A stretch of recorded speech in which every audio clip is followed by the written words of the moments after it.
গরু কিনবো, গরুর হাটে যাব, কোর্স আমি যাই।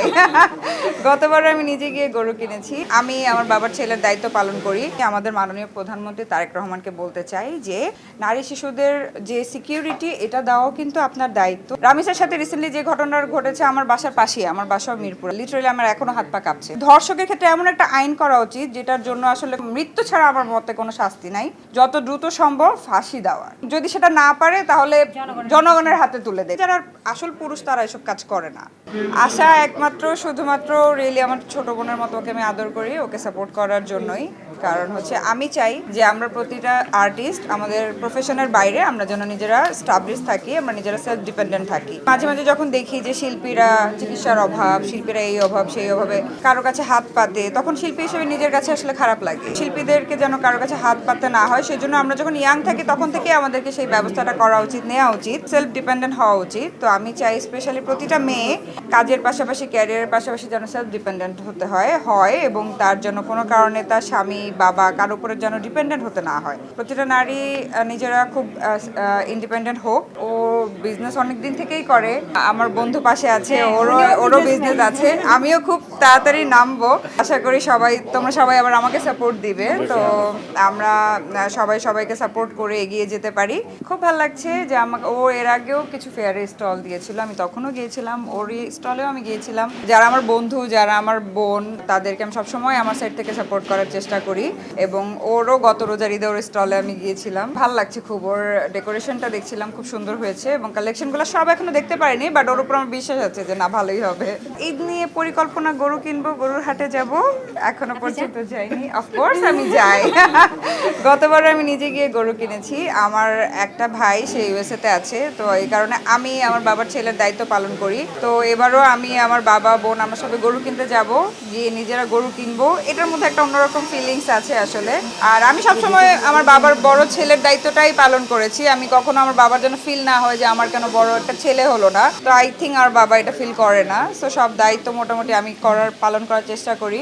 কোরবানি ঈদ নিয়ে পরিকল্পনা, গরু কেনা, এই বিষয়টা নিয়ে তো আমি অনেক কথা বলেছি। ইভেন আমরা সব সেলিব্রিটিরাই এটা নিয়ে কথা বলছি এবং এটা নিয়ে আসলে কথা বলা উচিত আমাদের। কারণ হচ্ছে আমি আমাদের মাননীয় প্রধানমন্ত্রী তারেক রহমানকে বলতে চাই যে আপনি তো দেশ চালাচ্ছেন, সুন্দর চালাবেন, বাট পাশাপাশি নারী শিশুদের যে সিকিউরিটি এটা দেওয়াও কিন্তু আপনার দায়িত্ব। আমাদের যারা সমাজে আমরা যারা পরিবার আছি, অভিভাবক আছি, তারাও যেন আমাদের ছেলে মেয়েদেরকে একটু দেখে শুনে রাখি। কারণ আসলে সবার পক্ষে তো সম্ভব না যে সবসময় গিয়ে আইন শৃঙ্খলা বাহিনী সবাইকে পাহারা দেওয়ার। সো আমাদেরকেও একটু সাবধান হতে হবে, যেহেতু আমরা অনেক রকম মানুষের একটা সমাজে বাস করি। রামিসার সাথে রিসেন্টলি যে ঘটনা ঘটেছে আমার বাসার পাশেই, আমার বাসাও মিরপুর আপনারা জানেন। তো আমি লিটারালি আমার এখনো হাত পা কাঁপছে। মানে আমি চোখটা বন্ধ করলেই না, মানে আমি ফেসবুকে ঢুকছি না কয়েকদিন ধরে। ফেসবুকে ঢুকলেই এইসব দেখতে দেখতে আমি সিক হয়ে যেতেছি মেন্টালি। তো আমার মনে হয় সবার একই অবস্থা, এইটা কাম্য না কারোই। এবং আমার মনে হয় যে ধর্ষক যে তার কোনো ফর্মালিটিস তো দরকার নাই, কোর্টে তুলতে হবে, এই হইতে হবে, সেটা একটা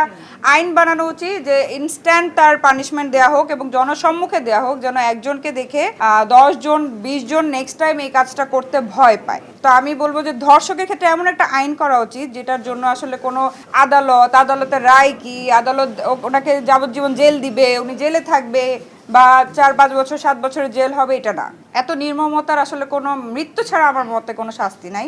তো তাকে আমি বলবো যে সবার সামনে জনসম্মুখে না হোক, তাকে ইনস্ট্যান্ট যত দ্রুত সম্ভব ফাঁসি দেওয়ার। এবং যদি সেটা না পারে তাহলে জনগণের হাতে তুলে দেয়, তার বাবা মার হাতে তুলে দেয়। কারণ এটার আসলে আর কোনো সলিউশন আমার মতে নাই। এখন এটা নিয়ে আমি কি বলবো, তারা মানসিক ধর্ষক, তারা মানসিকভাবে মেয়েদেরকে ধর্ষণ করে প্রতিনিয়ত। সোশ্যাল বুলিং নিয়ে আমি সবসময় কথা বলে আসছি যে আমার কথা ভাই, ওনার ড্রেস পছন্দ না, তুমি অ্যাভয়েড করো, তুমি দেখো না, তুমি ব্লক করে দাও। তোমার তো যে একটা বাজে কমেন্ট করার কোনো দরকার নেই। আমার মনে হয় যে যারা আসল পুরুষ তারা এসব কাজ করে না, তো কাপুরুষরাই করে। মেয়েদের অনেক প্রবলেম, আমাদের কাপড় চোপড়, মেয়েরা অনেক অশালীন অশ্লীল, তাহলে বাচ্চাগুলোর কি দোষ? বাচ্চাগুলা তো নিশ্চয়ই এরকম কোনো কিছু করে নাই। তার মানে বোঝা গেল যে আমাদের সমাজের মানুষের মানসিকতা কত খারাপ। আমি বলবো যে নারী শিশু আমরা সবাই এই দেশে বাস করি, আমরা চাই আমাদের একটা সুন্দর ভবিষ্যৎ, আমরা একটা সিকিউরিটি, নিরাপত্তা। নারী হোক শিশু হোক কোনো জায়গা থেকে কাম্য না। আমি রিসেন্টলি দেখলাম যে এই শিশু ধর্ষণ এভাবে বেড়ে গেছে এবং আমি কালকে থেকে লিটারালি মানসিকভাবে অসুস্থ হয়ে গেছি। মানে আমি কোথাও গেলে আমি যখন ছোট ছোট মেয়ে বাচ্চাগুলোকে দেখতেছি না, আমার বুকের ভিতরটা মোচড় দিয়ে উঠতেছে, মানে কেমন যেন লাগতেছে যে মানে এদের সিকিউরিটিটা কে দিবে। তো এটা আসলে আমাদের সবার দায়িত্ব যে আমরা কথা বলি, আমরা প্রতিবাদ করি, আমরা যে যার যার জায়গা থেকে যেন এটা না হয়। এটা তো দেখেন এখন এটা তাদের পারিবারিক বিষয়, বাট এটা তো সব বাবারাই করে। আমি যতটুকু জানি সব বাবারাই আমাদের কাছে হিরো, তারা নিজেরা অনেক স্যাক্রিফাইস কম্প্রোমাইজ করে আজকে আমাদেরকে বড় করেছে। রামিসার বাবাও হয়তো তার মতো করে চেষ্টা করছিল যে ছেলে মেয়েকে কিভাবে হ্যাপি রাখা যায়, খুশি রাখা যায়। যে কোনো বাবার কাছেই তার মেয়ে অনেক অনেক বেশি মানে প্রিশাস, অনেক বেশি প্রাইজলেস। তো আসলে তার জন্য তাকে দেখে, তার কান্না দেখে আমাদের মনে হয় সবার চোখে পানি চলে এসেছে। মেয়েকে ভালো রাখতে বাবারা এগুলো করেই, এবং সেই মেয়েটা যখন হারিয়ে যায় এখন আমি দেখছি যে বিভিন্ন লোকজন গিয়ে তাকে টাকা দিচ্ছে, আর্থিক সহায়তা দিচ্ছে, বাট আর্থিক সহায়তা দিয়ে তো তার মেয়ে ফেরত আসবে না।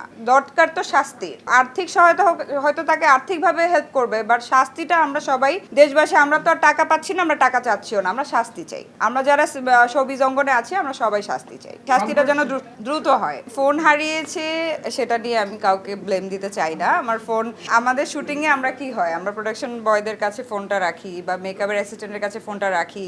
তো ডাবিংয়ে যেহেতু মেকআপের লোকজন থাকে না, আমি প্রোডাকশন বয়টার হাতে ফোনটা দিয়েছিলাম, একটু পরে দেখি সেও নাই, আমার ফোনও নাই। তো এটা দুঃখজনক, বাট আমার কথা হচ্ছে ঠিক আছে এরকম হইতেই পারে, কিন্তু এফডিসির ক্যামেরার ফুটেজটা তো আমি পাবো। তো এফডিসি কর্তৃপক্ষের সাথে কথা বলা হলো, ক্যামেরার সার্ভার নষ্ট, বাজ পড়ছে না কি হয়েছে আই ডোন্ট নো, বাট ক্যামেরার ফুটেজ আমি পাই নাই। পুলিশ আমাকে বারবারই বলতেছে আপু ফুটেজটা দেন, ফুটেজটা দেন। তো তারপরে ফুটেজ দিতে পারি নাই। সবাই আমাকে একটা কোশ্চেন, আপু এফডিসি তো আপনাদের ঘর, আপনাদের ঘর থেকে চুরি হয়ে যায়, আমরা যে আছি ঠিকঠাক, এটাই তো বেশি। এটা খুবই দুঃখজনক যে সিসি ক্যামেরাগুলো নষ্ট। দেখ আমাদের এত মেয়ে আর্টিস্টরা কাজ করে, যে কোনো অ্যাক্সিডেন্ট কিন্তু হতে পারে। আমি দেখলাম যে এত বাচ্চাগুলো এফডিসিতে টিভিসির একটা শুটিং হচ্ছে, আমি যখন ডাবিং করছিলাম, অনেক ব্যাকগ্রাউন্ডে মেয়েগুলা, ব্যাকগ্রাউন্ড ড্যান্সারগুলো কাজ করে। তো ওদের সিকিউরিটি, সেফটি এগুলোর জন্য আসলে ক্যামেরাগুলো অন থাকা উচিত। আর আমি পাইনি ফুটেজ, ফোনও পাবো না মনে হচ্ছে, তো এই বিষয়ে আর কিছু বলতে চাই না। এই তো আপনারা সবাই আপনাদের ফোন সাবধানে রাখবেন যখন এফডিসি যাবেন।